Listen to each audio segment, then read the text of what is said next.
5 and a half-term adventure.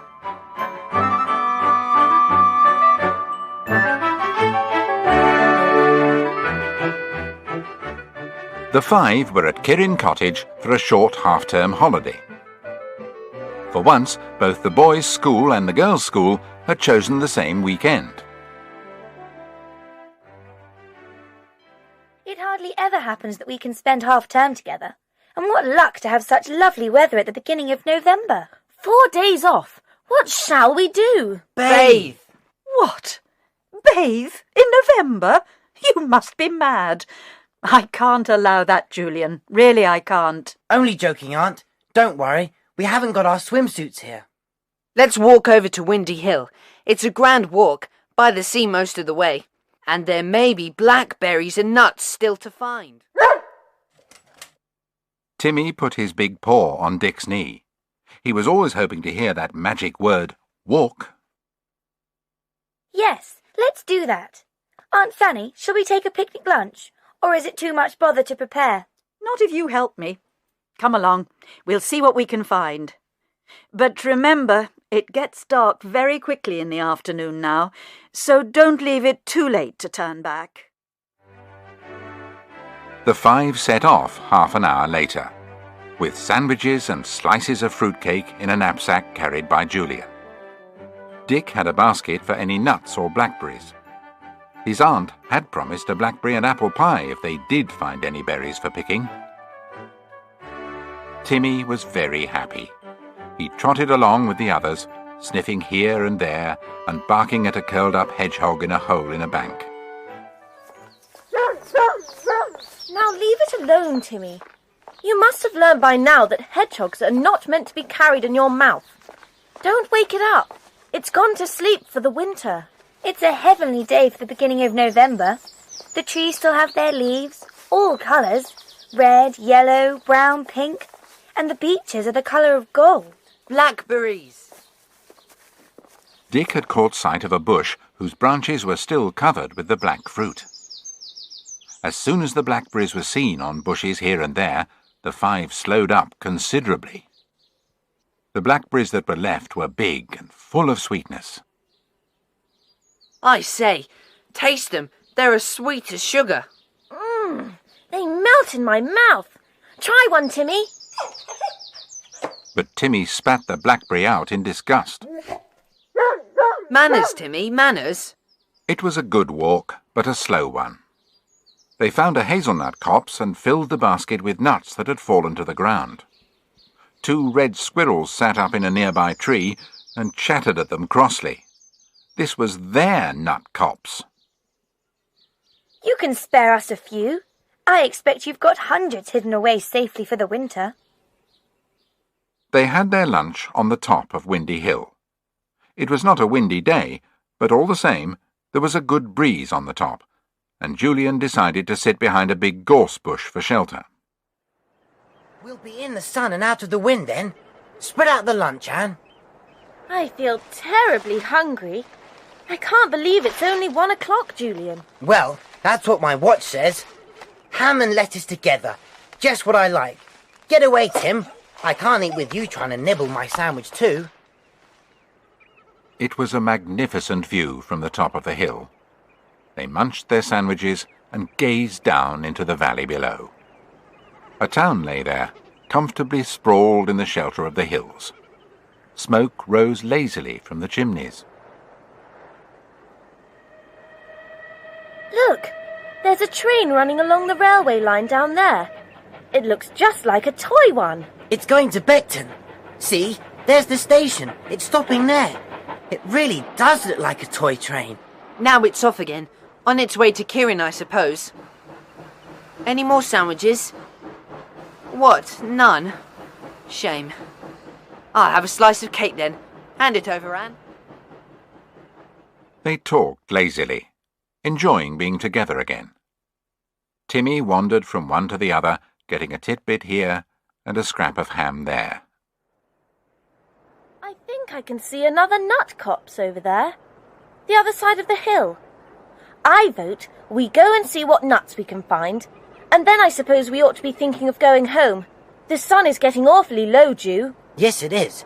Considering it's only 2 o'clock, it's hardly showing above the horizon. Come on then, let's get a few more nuts and then we'll go back home. I love that long path winding over the cliffs beside the sea. They all went off to the little copse, and to their delight found a fine crop of hazelnuts there. Timmy nosed about in the grass and brought mouthfuls of nuts to George. Thanks, Timmy. Very clever of you. But I wish you could tell the bad ones from the good ones. I say, the sun's gone, and it's getting quite dark. Julian, are you sure your watch is right? It says just about 2 o'clock still. Gosh, I must have forgotten to wind it up or something. It's definitely stopped now, and it must have been slow before. Silly ass. No wonder George thought it was long past lunchtime, when you said it was 1 o'clock. We'll never get home before dark now, and we haven't any torches with us. That cliff path isn't too good to walk along in the dark either. It goes so near the edge at times. We'd better start back immediately. Awfully sorry about this. I never dreamed my watch was wrong.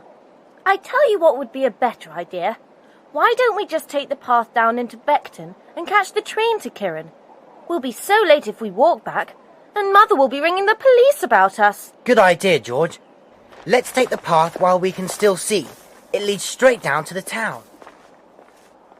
So away went the 5 as fast as they could. It was dark when they reached the town, but that didn't matter because the street lamps were alight. They made their way to the station, half running down the main street. Look, there's Robin Hood on at the cinema here. Look at the posters. And what's that on at the hall over there? Timmy, come here. Oh, he's shot across the road.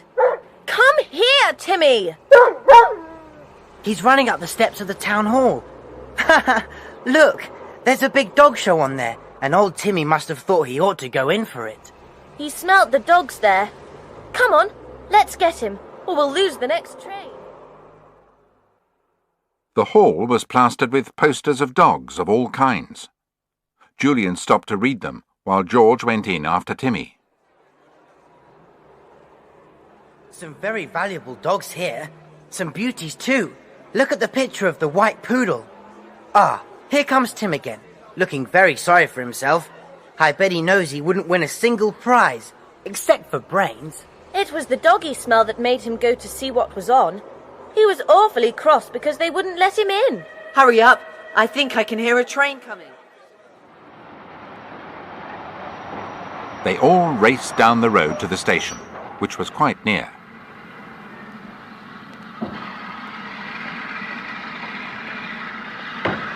The train puffed in as they went to the booking office for their tickets.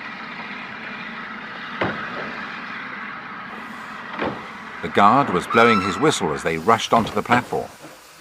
Dick pulled open the door of the very last compartment, and they all bundled in, panting. Gosh, that was a near squeak. Look out, Tim. You nearly had me over. The 4 children got their breath back and looked round the carriage. It was not empty, as they had expected. 2 other people were there, sitting at the opposite end, facing each other, a man and a woman. They looked at the 5, annoyed. Anne saw that the woman was carrying a shawled bundle in her arms. Oh, I hope we haven't woken your baby. We only just caught the train. The woman rocked the little thing and crooned to it, covering its head with a shawl. A rather dirty one, Anne noticed. Is he all right? Well, cover her up more. It's cold in here. The woman pulled the shawl tighter. The children lost interest and began to talk. Timmy sat still by George, very bored. Then he suddenly sniffed round and went over to the woman. He leapt up onto the seat beside her and pawed at the shawl. The man shouted at Timmy. Stop that! Get down! Here, you kids! Look after that great dog of yours. It'll frighten the baby into fits. Come here, Timmy. George was surprised he should be interested in a baby. Timmy whined and went to George, looking back at the woman. A tiny whimpering noise came from the shawl. Timmy was very disobedient. Before George could stop him, he was up on the seat again, pawing at the woman and whining. The man leapt up furiously. Don't hit my dog! Don't hit him! He'll snap at you! Mercifully, just at that moment, the train drew in at a station. Anne opened the door and suggested that they go into another carriage. The four of them, followed by a most unwilling Timmy, were soon getting into a compartment near the engine. George looked crossly at Timmy. Whatever came over you, Tim? You were never interested in babies. Now sit down and don't move. Timmy was surprised at George's cross voice, and he crept under the seat and stayed there. The train came to a little station where there was a small platform, and stopped to let a few people get out. It's Sea Green Holt. And there go the man, the woman and the baby. I must say, I wouldn't like them for a mum and dad.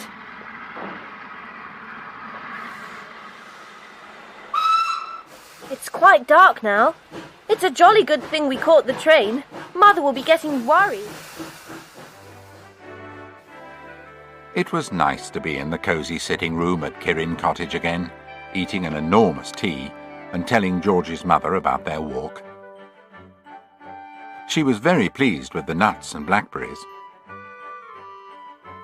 They told her about the man and woman and baby too, and how funny Timmy had been, pawing at the shawl. He was funny before that, Aunt Fanny. There was a dog show on at Beckton, and Timmy must have read the posters and thought he would go in for it, because he suddenly dashed across the road and into the town hall where the show was being held. Really? Well, perhaps he went to see if he could find the beautiful little white Pekingese that was stolen there today. Mrs. Harris rang up and told me about it. There was such a to-do. The little dog, which was worth £5,000, was cuddled down in a basket one minute, and the next it was gone. Nobody was seen to take it, and though they hunted in every corner of the hall, there was no sign of the dog. Gracious, what a mystery! How could anyone possibly take a dog like that away without being seen? Easy. Wrap it in a coat, or pop it in a shopping basket and cover it up. Then walk through the crowd and out of the hall. Or wrap it in a shawl and pretend it was a baby, like the little one in that dirty shawl in the train. I mean, we thought it was a baby, of course, but it could easily have been a dog or a cat or even a monkey. We couldn't see its face. There was a sudden silence. Everyone was staring at Anne and thinking hard. There's something in what Anne has just said, something worth thinking about. Did anyone see even a glimpse of the baby's face or hair? Did you, Anne?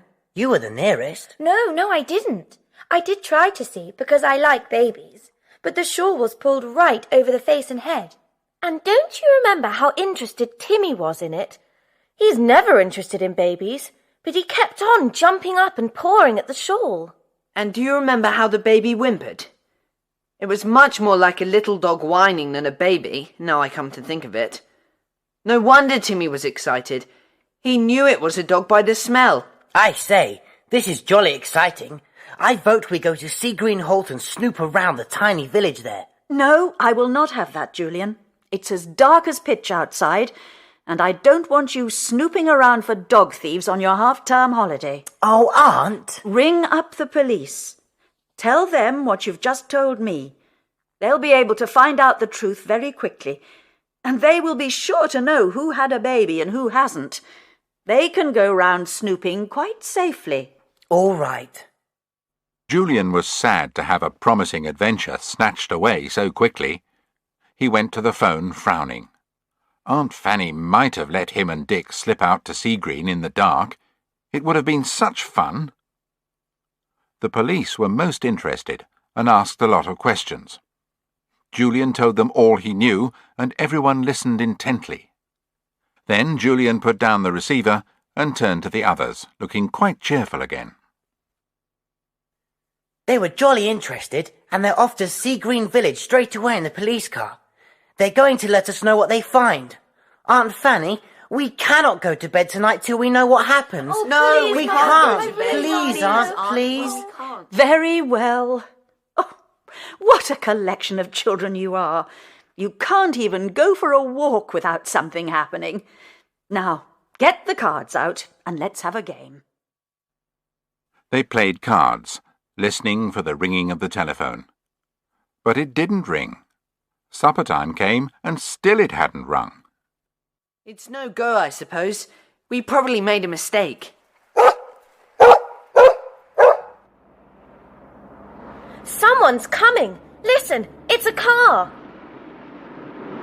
They all listened and heard the car stop at the gate. Then footsteps came up the path and the front doorbell rang. I'll go. Oh, it's the police. A burly policeman came in, followed by another. The second one carried a bundle in a shawl. Timmy leapt up to it at once, whining. It wasn't a baby then. The policeman smiled and shook his head. He pulled the shawl away, and there, fast asleep, was a tiny white Pekingese, its little snub nose tucked into the shawl. Oh, the darling. Wake up, you funny little thing. It's been doped. I suppose they were afraid of it whining in the night and giving its hiding place away. Tell us what happened, please. Oh, get down, Timmy. George, he's getting too excited. He wants the Peak to play with him. Acting on your information, we went to Seagreen. We asked the porter what people got out of the train this evening, and if anyone carried a baby. He said 4 got out, and 2 of them were a man and a woman. The woman carried a baby in a shawl. He told us who they were, so away we went to the cottage. We looked through the back window of the cottage and spotted what we wanted at once. The woman was giving the dog a drink of milk in a saucer, and she must have put some drug in it because the little thing dropped down and fell asleep at once while we were watching. Timmy tried to get at the tiny dog again, but nobody took any notice of him. So, in we went, and that was that. The couple were so scared that they blurted out everything. How someone had paid them to steal the dog, and how they'd taken their own baby's shawl wrapped round a cushion, and had stolen the dog quite easily when the judging of Alsatians was going on. They wrapped the tiny dog in the shawl, just as you thought, and caught the next train home. I wish I'd gone down to Seagreen Village with you. Do you know who told the couple to steal the little dog? Yes, we're off to interview him now. He'll be most surprised to see us. We've informed the owner that we've got her prize dog all right, but she feels so upset about it she can't collect it till the morning. So, we wondered if you'd like to keep it for the night. Your Timmy can guard it, can't he? Oh, yes. Oh, Mother, I'll take it to my room when I go to bed, and Timmy can guard the tiny thing as much as he likes. He'll love it. Well, if your mother doesn't mind you having 2 dogs in your room, that's fine. Give her the dog, Bert. The second policeman gave George the dog in the shawl. She took it gently, and Timmy leapt up again. No, Tim, be careful. Look what a tiny thing it is. You're to guard it tonight. Timmy looked at the little sleeping Pekingese, and then, very gently, he licked it with the tip of his pink tongue. This was the tiny dog he'd smelt in the train, covered in a shawl. Oh, yes, Timmy had guessed at once. I don't know what your name is, little dog, but I think I'll call you Half-Term Adventure. Though I don't know what that is in Pekingese. Well, good night, madam. Good night, children. Mrs. Fulton, the dog's owner, will call tomorrow for her Peak. He won £1,000 prize today, so I dare say you'll get some of that for a reward. Good night. The 5 didn't want a reward, of course, but Timmy had one for guarding the little Peak all night. It's on his neck, the finest studded collar he has ever had in his life. Good old Timmy.